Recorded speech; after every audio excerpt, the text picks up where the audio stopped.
Энэ бол нэг чухал асуудал орж ирсэн. Хилцэх асуудлын эхэндээр нийслэл Улаанбаатар хотыг 2026-аас 2030 он хөгжүүлэх 5 жилийн үндсэн чиглэл гэдэг. Урт улам дунд богино хугацааны одоо энэ хөтөлбөрүүдийг бид нар хэрэгжүүлэхдээ яаж одоо явах юм бэ гэдэг. Тэгээд ойлгомжгүй зүйлүүд бас энэ дотор байгаа дээ. 2021-с 2026 он хүртэл тэгвэл 5 жил одоо хөгжүүлэх хөтөлбөр гэж нэг одоо бид нар баталсан байх ёстой.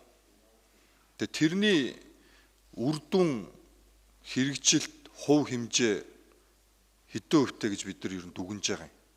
Аливаа нэг юм нөгөө дараачих руугаа шилжихдээ дараачихын ямиг одоо төлөвлөгөөг батлахдаа өмнөх төлөвлөгөө хэдэн хувьтай биелсэн, тэндээс юу биелсэн, юу биелээгүй. Дараачихтаа бид нар тэндээс юуг нь одоо авч үргэлжлүүлж байгаа энэ төр гэдэг иймэрхүү юмнууд явдаг л да. Тэгэхээр тэртлийн одоо мэдээлэл ерөөсөө бид нар дээр алга. За өмнөх 5 жилийн одоо үндсэн чиглэлийг батлахдаа бас л бид нар захирамжаар иргэдийн хурал хяналтаа тавьж хурлын хороодууд болон бүлгүүд энэ дээр ингээд санал дүгнэлтээ ингээд гаргаад явдаг байх хэвээр. Тэгвэл энэ өмнөх одоо 5 жилийн бидний баталсан энэ хөтөлбөрүүд дээр хороодууд одоо манайд ч 7 хороо байгаа шүү дээ. Чиглэлийн. Ямар одоо санал дүгнэлт гаргасан юм. Жишээлбэл байгаль орчин дээр ямар, эдийн засгийн хувьд ямар, хууль эрх зүйн хувьд ямар, нийгэм соёлын хувьд ямар, хүний эрхийн хувьд ямар дүгнэлтүүд гарсан юм. Тэр мэдээллийг эхлээд бид нар авах нь зүйтэй байх гэж бодож байна. Тэгжиж дараачийн одоо энэ 5 жилийн хөтөлбөрөө одоо батлаад явна. Тэгэхгүйгээр эндээс ингээ харахаар өмнөх 5 жилийн хөтөлбөр дээр аль нь биелээд аль нь биелээгүйг бид нар харж мэдэхгүй байгаа шүү дээ.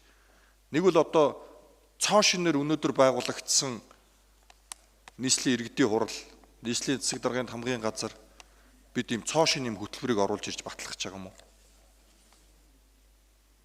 Эхлээд энэ талаарх мэдээллүүдийг авмаар байна. За хариулт авъя. За Бацог төлөөлөгчийн асуултанд хариулъя. Нийслэлийн засаг дарганы 1-р болгож даваадлаа.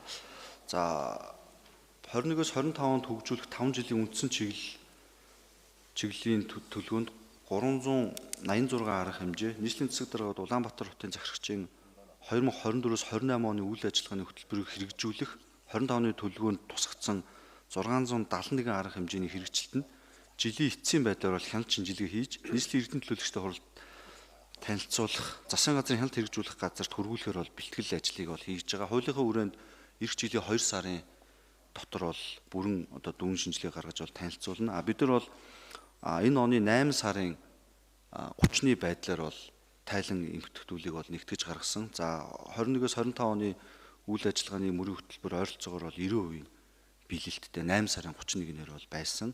За нарийн задлаад арга хэмжээнүүдийг Хадбаатар дарга нэмэлт хариулж байгаа. За нэмэлт тайлбар өгье. Хадбаатар дарга. За өглөөний мэнд хүргэе.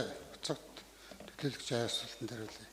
За бид нар хяналт шинжилгээ үнэлгээг бол хагас жил болов бүтэн жилээр нээж байгаа. За хагас жилийн байдлаар гарсан дүнг бол үндэслээд 2021-с 2025 онд хийж хэрэгжүүлэх арга хэмжээ болон хөтөлбөрийг үргэлжлүүлэхээр энэ 2026-аас 2030 оны 5 жилийн үндсэн чиглэлийн баримтлагч тусгатаад ингээ ороо явж байгаа.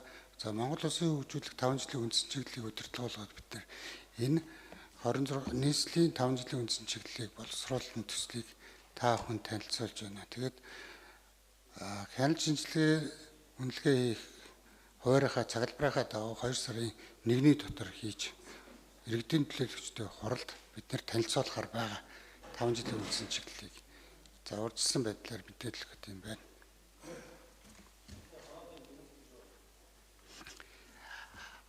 Хороодын хувьд бол одоо эхний хэлцүүлгийн дараа манай 5 жилийн үндсэн чиглэл хороодоор хэлцэгдэх байгаа. Тэн дээр өмнө жилийн төлөвлөгөө тусгаалan танилцуулж болж байна. Тодруулж сууя. Бацог төлөөлөгч. Тэгэхээр нөгөө дараалал алдагдж байгаа юм. Дараалал алдагдж байгаа.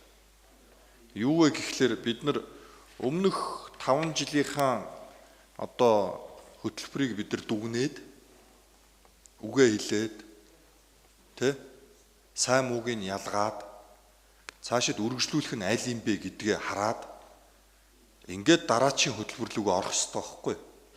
За та хэд бол одоо хууль л яриад байна. Тэгээ энэ хуулийг чинь бас засаж залруулж янзаж болдго шүү дээ.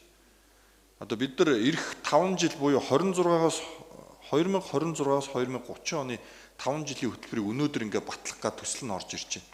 А тэгвэл 21-ээс 26 оны одоо 5 жилийн хөтөлбөр хэдэн өвтө хэрэгжсэн юм бэ?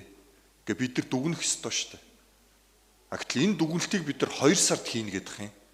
Тэгвэл бид нар энийг 2 сард тэгвэл батлая л та.